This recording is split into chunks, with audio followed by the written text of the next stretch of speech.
In 1856, a scientist named Eunice Foote conducted an experiment. She filled one tube with regular air and another with carbon dioxide, put thermometers in them, and placed them in the sun. And she noticed the tube of carbon dioxide got a lot hotter and stayed hot longer. She published her results, noting that an atmosphere of that gas would give to our Earth a high temperature. 3 years later, Edwin Drake struck oil in western Pennsylvania. 100 years after that first well, the American oil industry celebrated its centennial, and they invited the physicist Edward Teller, one of the inventors of the atomic bomb, to make a speech about the future of energy. "We probably have to look for additional fuel supplies," he told the crowd, because the extra carbon emitted from burning fossil fuels causes a greenhouse effect, which he believed would be sufficient to melt the ice cap and submerge New York. By 1965, scientists were confident enough to formally warn a U.S. president, Lyndon B. Johnson. A decade later, Exxon's own scientists were making grim predictions. By 1988, it was front-page news. And since then, we've kept pumping carbon dioxide into the atmosphere at an accelerating rate. We have a world economy today that depends on fossil fuels for most of its energy. A third of it from oil. It's a tremendous irony that the very substances that helped us achieve this level of development today are now the very substances that endanger the future of civilization as we know it. Governments are starting to agree that we shouldn't let the world warm more than 1.5 degrees centigrade, and we're on track to blow past that by 2030. So why is it so hard to turn off the tap?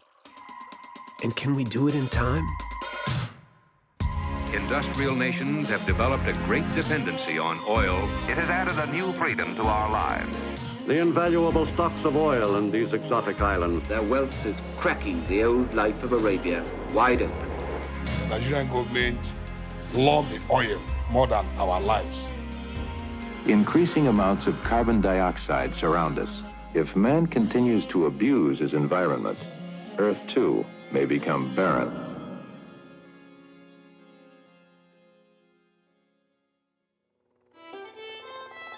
The story of oil is a story of geopolitical clash, technological advancement, and intense competition. The story of oil is a story of inequality. It's a story of dominance. The Nigeria in which I was born in was just a couple of years before the ending of the British colonial rule. At the time, it was an agricultural economy. Cotton from the north, cocoa from the west, and rubber from the Midwest. And in the area where Nemo grew up, fishing. The Niger Delta is an area that is crisscrossed by water bodies, creeks, streams, rivers, estuaries, which is the breeding ground for most fish in the Gulf of Guinea. It was so fertile, fishermen could just leave their traps at high tide and pick them up at low tide. And in the evenings, children would sit around in the moonlight and the elders would share stories. They didn't know they were sitting on one of the most oil-rich regions on Earth, until the British granted Shell and BP an exclusive permit to explore for oil. They struck black gold in 1956. Nigerians were extremely hopeful that the discovery of oil in their communities would bring about positive changes in their economic well-being, in the health conditions of the people, in terms of employment and everything. And just a few years later, Nigeria won independence. The future looked bright. After all, fossil fuels had transformed other countries. The world's wealthiest nations had once been much poorer. The amount of work a person could do was the amount they could do with their hands, possibly helped by a horse or mule. Coal was the first discovery that changed all that. Ancient organisms in oceans and swamps had soaked up the power of the sun. Their fossils compressed over millions of years into coal, and a mile or more down into natural gas and crude oil. Burning coal, this time capsule of the sun's energy, helped Britain become the first industrialized nation and the most powerful empire the world had ever seen. And then oil came along. And that started off this kind of boom. It was discovered that gasoline, which had been kind of this waste product when they refined oil, was actually a very good fuel for cars. Oil was the most energy-packed liquid source of power that you could get your hands on. Right from the beginning, it was very important to the British Navy, who wanted to have access to British-controlled oil. It started as a syndicate of private investors that went on a journey and an adventure to find oil in the foothills of the Zagros Mountains in Persia. That was the start of the Anglo-Persian Oil Company. Later renamed British Petroleum, and they were just in time. The First World War began with cavalry charges and people on horses, and it ended with airplanes, with tanks, with trucks. When the Allied Navy switched to using oil instead of coal, those ships could go further before refueling. Oil put the world in motion. People were finding newfound freedom, driving all over the place, flying all over the place. It's pulled millions of people out of poverty. What oil did was really create the modern world. Pipelines were built, roads were built, gas stations were built, refineries were built. Everybody wanted investment in oil and gas. But the profits were lopsided. The ocean of crude oil underneath Persia's desert led the way to the Middle East oil boom. Iran was making just a fraction of the profits from their own oil, while the British raked in the rest. And they decided they were sick of that deal. Long smoldering Iranian nationalists made clear their intention to seize the oil industry and expropriate the British company. So in 1953, Britain and the US engineered a coup, overthrowing Iran's democratically elected leader to install the Shah. Because they felt that he was more amenable to having a great relationship with the West. Which is how a young Lord Brown ended up there. I spent many years as a child in Iran when my father was working in the oil industry. And when he turned 18, he started working for BP himself. I joined the oil industry believing it was a place where you could solve problems that no one had solved before. How could you use oil to go further and farther? At the time, BP was one of 7 companies from just 3 countries that controlled 85% of the world's oil reserves. And over in Nigeria, they quickly learned that oil didn't mean prosperity for everyone. Under colonial rule, the British had forced diverse states into a single nation. And after independence, Nemo's home region announced it was seceding. As a young child, I did not fully understand what was at stake. To me, the most exciting thing was that there was going to be a new nation called Biafra. But this region encompassed most of the Niger Delta and its oil reserves. So when the Nigerian government declared war, the British gave their support. My village was more or less a war front. The government blockaded the region. It's estimated that more than 1 million civilians died of starvation. I still hear voices in my head sometimes of people asking for help, crying for food. It's not something that you forget in a hurry. Biafra surrendered in 1970. The next year, Nigeria joined OPEC, an alliance of oil-producing nations that wanted to take back control of their resources.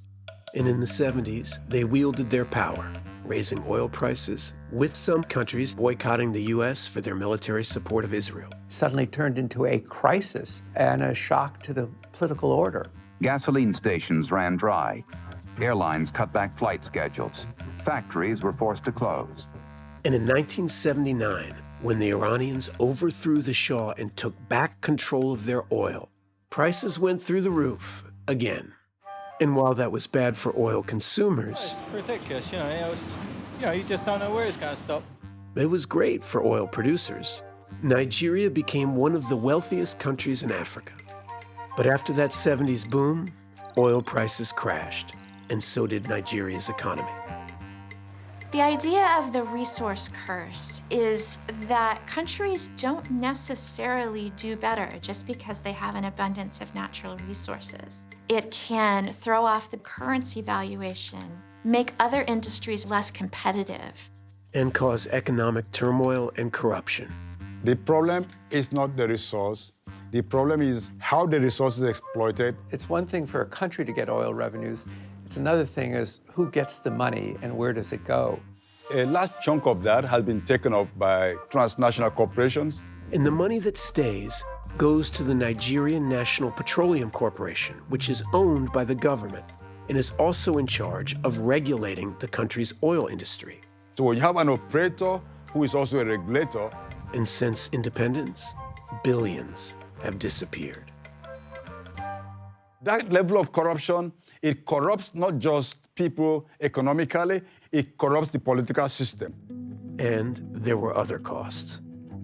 In the Niger Delta, over 50 years of spillage has created 27,000 miles of toxic oil swamps. Kids are swimming in water covered in crude oil. Life expectancy is at 41 years, maybe one of the lowest in the entire world. Fishermen can no longer just leave their traps at high tide. You're having fisher folks who go into the rivers and toil all day and all night and catch nothing. And no more moonlit nights. The gas flares set up by the oil corporations burn 24 hours every day. And on top of all that, Nigeria is a hot, dry country, which means it's more sensitive to rising temperatures.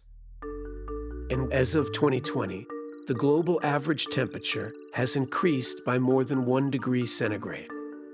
Heat waves are getting stronger, more frequent, and more deadly. It is powering hurricanes that intensify more quickly. Wildfires are burning much greater area. Climate change is not responding to our annual emissions, what we're putting out this year. It's responding to our cumulative emissions. And so the rich countries caused the problems. We're the ones who put out all these carbon emissions over all these years. But developing countries are facing the brunt of the costs. It's already pushed millions of people to flee their homes. The clock is ticking, and we can really wonder whether there's any hope that we can pull this off, or whether we've come to the precipice as a human race. What's at risk? Not the planet, it will survive. What's at risk is us. The world emits around 50 billion tons of greenhouse gases a year, more than it ever has. And governments agree we need to get to net zero by 2050. And achieve carbon neutrality. We're going to move to net zero in a transition in all countries. Aspiration to reach net zero significantly reducing emissions. Legislation for net zero. Nigeria has rolled out institutional frameworks to cut emission by 20%. This issue is not like the coronavirus, where you need one vaccine to deal with one virus and its variants. This is a very broad issue that needs lots of solutions, and it's going to require a lot of technology that really hasn't been developed yet. But there have been dramatic changes. Wind and solar power are now cheaper than coal in a lot of countries. Battery technology is improving rapidly. Governments are investing in more hydropower and nuclear plants. Electric cars are getting cheaper every year. And for long-haul ships and planes, engineers are working on biofuels and liquid hydrogen. And people are working on solutions for every piece of this pie. And the current goal isn't to get to zero carbon emissions. People are targeting net zero. Net zero. They're saying we will produce carbon, but we will offset it by restoring forests, wetlands, techniques in the ocean, which can help soak up more carbon, or carbon capture technology, which is still expensive.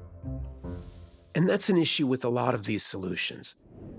So many governments are trying to tip the balance. More than 40 countries have a price on carbon to make burning fossil fuels more costly. And over the past decade, the US has been moving from coal to natural gas, the result of fracking. The US went from being the world's largest importer of oil to the world's largest producer of oil. And the natural gas plants the US has been building are major investments in a fossil fuel future. But it's helped the country significantly reduce emissions. And emissions are dropping in Europe too. But global emissions are not. When you look at where emissions are growing right now, all of that is happening in the developing world. Even if the United States and Europe all work together to fix the problem, we're still not there unless we bring the developing world along, because that's where the emissions of the future are. Without keeping emissions down in the developing world, we'll all fry. As a Nigerian and as an African, it's very, very tough to see people living in extreme poverty and tell them that, you know, let's wait a few years till we get the best possible solution to get you out of that. The average young person in Africa wants to have the same amount of energy as the average young person in America. They want to have the same type of opportunities. And energy is that golden thread that hinders people to reach their full potential. While Nigeria's land is energy rich, it's the country that has the largest energy access deficit in the world. In a country of around 200 million people, almost half don't have access to electricity. And for those who do, every day at 9 o'clock in the morning, public power supply goes off where I live. It comes back at 2 p.m., and then it goes off again at 8 p.m. So most businesses rely on diesel-powered generators to keep the lights on. There's 800 million people around the world that do not have access to energy, and to have enough energy to live a full and dignified life. It's not an inconvenience. It's the difference between life and death for a lot of people. They need to be able to develop, to have electricity and infrastructure like we do. But today, we know that there's better ways to do that than the ways that we did it 200 or 300 years ago. So you hear about leapfrogging, that developing countries can just jump over the technologies that the wealthy world used to get wealthy. Instead, they'll develop based on renewables. There's a bit of a hypocrisy with the developed countries. Asking countries that currently do not have that much money to leapfrog and transition out of something that they're still doing. Let's say I have an auntie in Lagos Island, and she takes a public bus from her home to her business every single day. She's been saving up money to buy a little two-door car, which probably runs on diesel or petrol. And she says, but I don't have any money to buy the electric car. And you say, no, you have to continue on the bus till you get the electric car. That is what energy transition looks like now in Africa. Before you can tell the developing world, you know, don't use fossil, don't use coal, you have to have financing behind that. For Africa to actually transition, experts say it would take an investment of $70 billion every year. The global north should pay a climate debt for the exploitation that has gone on for so many years. Those who created the problem have a duty to invest in making this happen. And when global leaders met in Paris in 2015, they agreed. The landmark Paris Climate Accord included something called the Green Climate Fund, a way for wealthy countries to help developing nations transition. They pledged to give $100 billion a year by 2020. And we are nowhere near getting that. They've fallen short by $90 billion. Some wealthier countries are investing billions in clean energy projects across Africa, but they're investing even more in fossil fuels. In 2020, Britain's Prime Minister addressed a UK-Africa summit. There's no point in the UK reducing the amount of coal we burn if we then trundle over to Africa and line our pockets by encouraging African states to use more of it. Is there? But days later, it came out that 90% of the energy deals that Britain had made that week were in fossil fuel projects. And the pattern continues. China has made wind and solar technologies much cheaper, but they're also still investing in coal plants. And recently, the US has invested $9 billion in fossil fuels around the world, most in sub-Saharan Africa. While the streets of wealthy countries are getting cleaner, with cars that are more fuel efficient or electric, a lot of these old fuel-guzzling models aren't vanishing from the face of the earth. They're exported to countries like Nigeria because they're the only kinds of cars most people there can afford. Africa has been seen as a dumping ground for technologies. And though Nigeria is the largest oil producer on the continent, the few refineries they have are closed or dysfunctional. So they export their crude oil around the world and import most of their fuel from the Netherlands and Belgium. But it's not the same stuff that they burn. investigators found that diesel samples contain sulfur levels 204 times what's allowed under European fuel standards. There's a lot being invested in destruction in the world today. The challenge the world faces now is to move from a system of inequality to a system that is more just and more fair. I certainly feel ownership for both the benefits of oil and gas and the issues, including climate change. Back in 1997, Lord Browne made a speech that shocked the oil industry. There is a discernible human influence on the climate. The oil world reacted badly and declared that I had, quote, left the church. But now the world's oil giants are also acknowledging we need to get to net zero. They see which way the political winds are blowing and they're going with them. They must contribute to the solution, not just hope that the word sorry can get you out of the penalty box. Most companies have a choice to make.